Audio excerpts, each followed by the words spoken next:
some of my thoughts regarding people like Brock, aka the Atheist Antidote, at least one of his brothers, Venom Thing X, Gear Up, Coleridge Ministry, Matt Quigley, and all these others.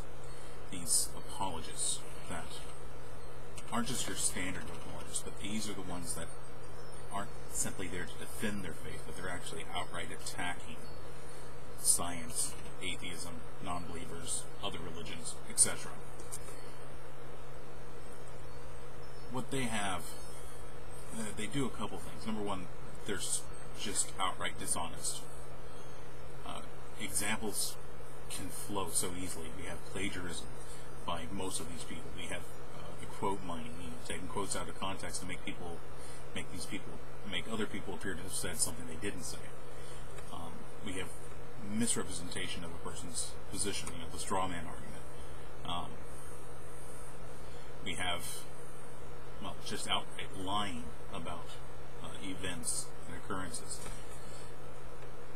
These things are demonstrable. They can be shown time and time again. Venom Thing X committed fraud. He lied. He filed false DCAs. The Atheist Antidote, Brock, that guy plagiarized. He slanders. He's arrogant beyond belief, etc. And people like Gear Up, Venom Thing X 2.0, misrepresents everything from fossils to arguments to, I don't even think he even understands his own mind. But those actions give us a very good example and a very good idea of what these type of people are. And they are simply dishonest. There's not much else to describe them. They're not good Christians, whatever a good Christian might be. They're not good people. They're certainly not good scholars. They're not good academics. They're not good apologists. I've seen some fairly good apologists on here. Mig Pillar too. I like the guy. He's taken some flack from other people when they've gotten into discussions or arguments, whichever one you want to call it. But I like him. He's pretty good. Surtheus DDR or DDF. I'm sorry if I hacked your name. He hasn't been too bad. Even Aaron K 1994 is getting better. And for, 15? That's a good sign. And if you're older, I apologize. You look like you're 15. And if you're younger, yeah, good work. But these other apologists, like the ones I mentioned earlier, Venom Thing X, the Atheist Antidote, etc., are giving everyone else on the Christian side of apologetics a bad name. What are you guys doing? Are you really trying to support your religion? Or are you trying to make it into a fool's errand? Are you trying to make it so obvious that you guys are full of crap that anyone with half a brain comes along and goes, hey, this is what Christianity is all about? No thanks. Now, personally, I like that. The more people that reject religion, the better off the world will be. Even though you may not agree with that because you've said people like Stalin and Pol Pot and the Chinese government and Hitler are atheists, and look at how many people they've killed. Well, actually, Hitler wasn't an atheist. Hitler was born was born as a baby, but was raised a Catholic. There's some indication that he may have rejected aspects of Christianity that you can find in Hitler's Table Talk. But even in there, he still admits to believing in the biblical God. So sorry, Hitler was a believer of the biblical God, whether you like it or not.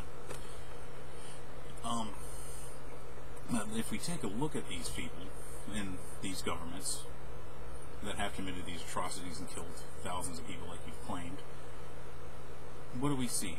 Well, we see one thing very strongly, that these governments and these people in those governments are members of governments that are either socialist, communist, and they're generally dictatorships.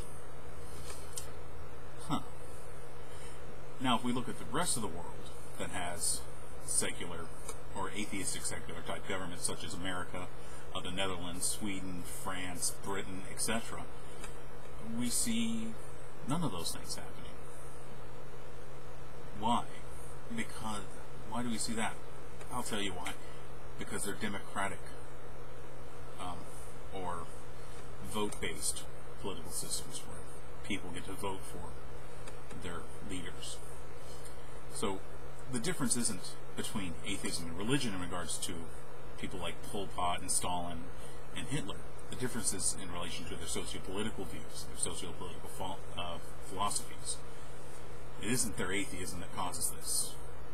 It's their socio-political philosophies.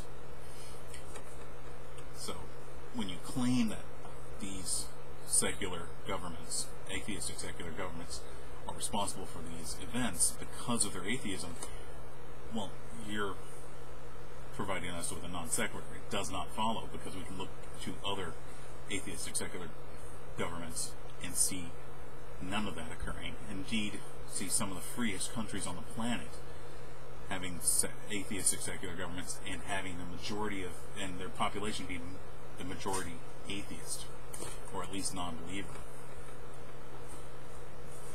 And those type of governments outnumber the others in regards to what's going on. But if we turn it around and take a look at theocracies, governments based on theocracies, what do we see? Almost universally, we see, if not outright killings, we see persecution of other other religions or other ethnic groups. We see the reduction of freedoms and rights. And we often see,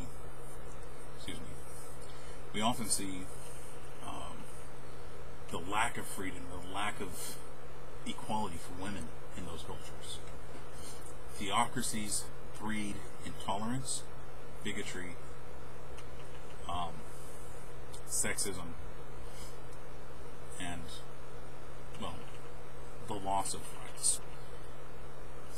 Atheistic secular governments that are democratic breed freedom, equality, and, well, everything we really worship here in the West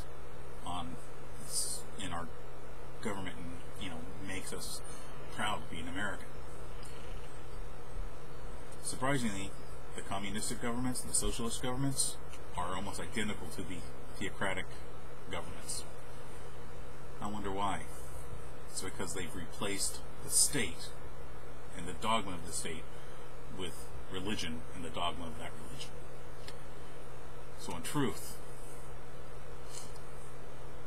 people like Pol Pot, Stalin, and Hitler have more in common with any theocratic governing group than they do with atheists here, like in America, or with atheistic secular governments like in Norway and Sweden and Australia and America and Britain and all those I've said.